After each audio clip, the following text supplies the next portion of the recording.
useless girl! You think food appears from the sky?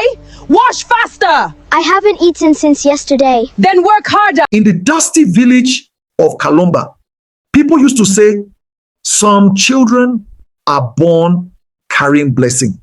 Others are born carrying burdens. And whenever the villagers said that, they were talking about a young girl named Bakita. Bakita lost her mother when she was only 10 years old. After the funeral, her father remarried a woman named Mama Tewa, a woman whose kindness disappeared the moment visitors left. At first, Mama Tewa pretended to care for Bakita and her little sister Nia. But slowly, everything changed. Bakita, Mama Tewa would scream before sunrise. Go fetch water from the river. One morning, Bakita gathered courage and spoke softly. Nia is still sleeping. Maybe she can help me today. Mama Tewa slammed the wooden table hard. And whose child is she? Mine? Bakita quickly lowered her eyes. From that day, she understood something painful. If she did not protect Nia, nobody would. The two sisters became inseparable. Bakita worked endlessly so her younger sister would suffer less.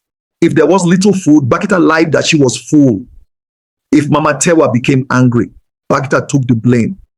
At night, when the village became quiet, little Nia would whisper, "Sister, do you think our lives will ever change?" Bakita looked at the stars and smiled gently. Yes, one day we'll leave this suffering behind. But life in Kalumba only became harder.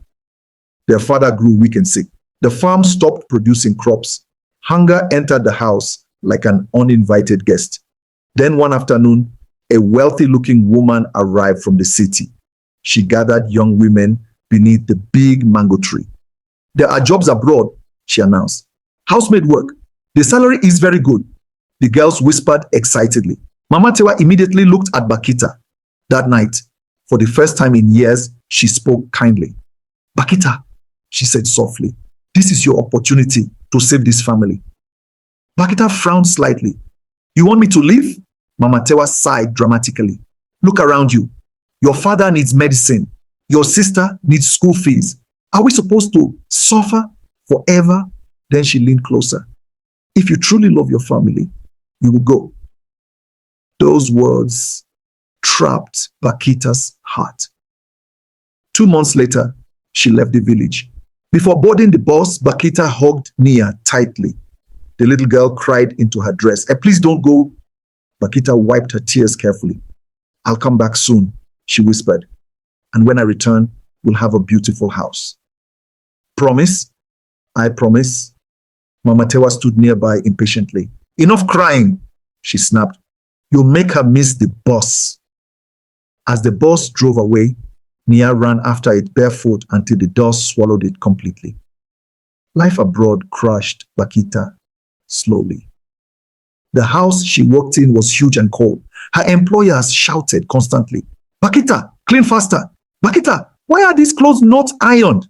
Bakita, wake up and cook!" She worked from dawn until midnight. Sometimes she cried silently while washing dishes. Sometimes she slept hungry after feeding everyone else. But every month, she sent money home. A lot of money, enough to build a modern house, enough to educate Nia, enough to change the family's future forever. Whenever she called home, Mama Tewa always sounded cheerful.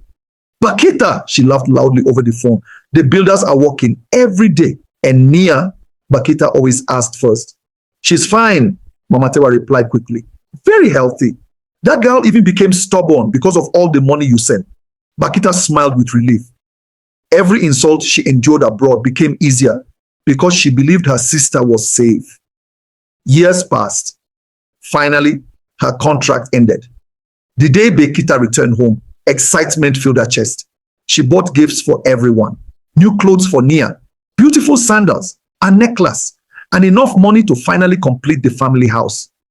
But the moment she entered Kalumba village, something felt wrong. There was no new house, only the same old crumbling hut standing beneath the hot sun.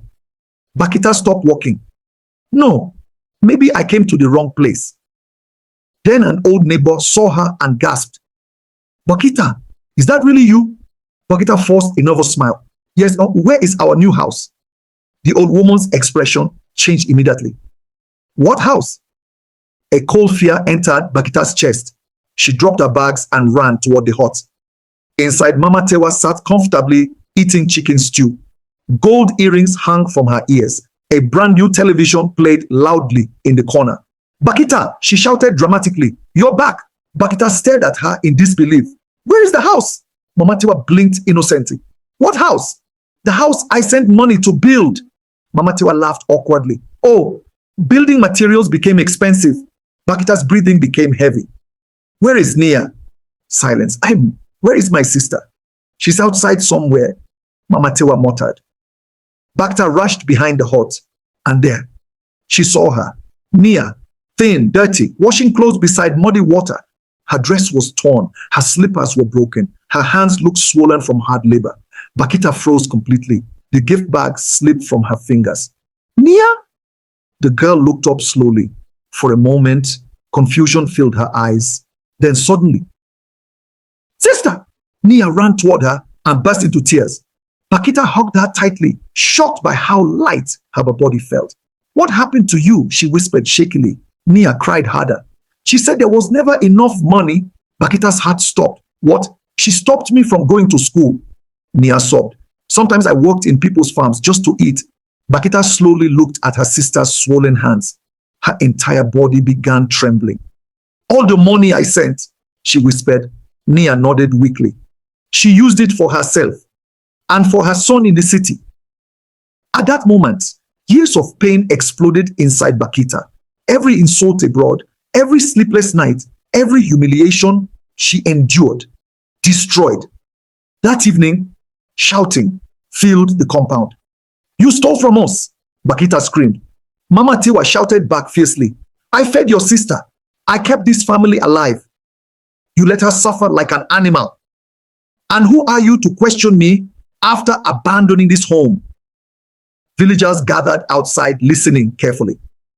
Then old Mama Deka, the respected village elder, stepped forward. Enough! Everyone fell silent.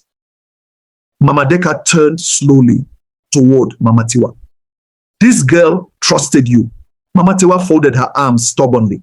I did what I had to do. The elder pointed toward Nia. And yet the child looks like hunger itself. Murmurs spread through the crowd. One woman stepped forward. We often saw Nia begging for leftovers. Another added, she stopped attending school long ago. A man shook his head angrily. But Mama Tewa bought land near the river last year. Mama Tewa's face slowly lost confidence.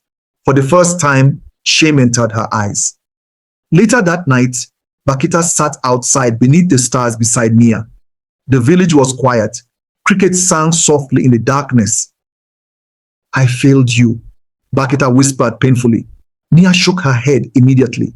No, you saved me. Bakita looked at her little sister quietly. For years she believed sending money home was enough. But now she understood something painful. Not everyone who smiles at you protects the people you love. Bakita held Nia's hand tightly.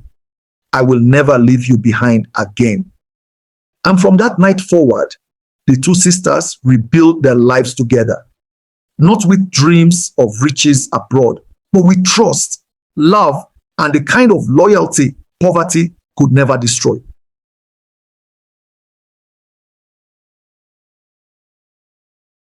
Hello everyone, I just want to say that I appreciate you for watching the video up to this point, and please stay tuned for future uploads. Bye.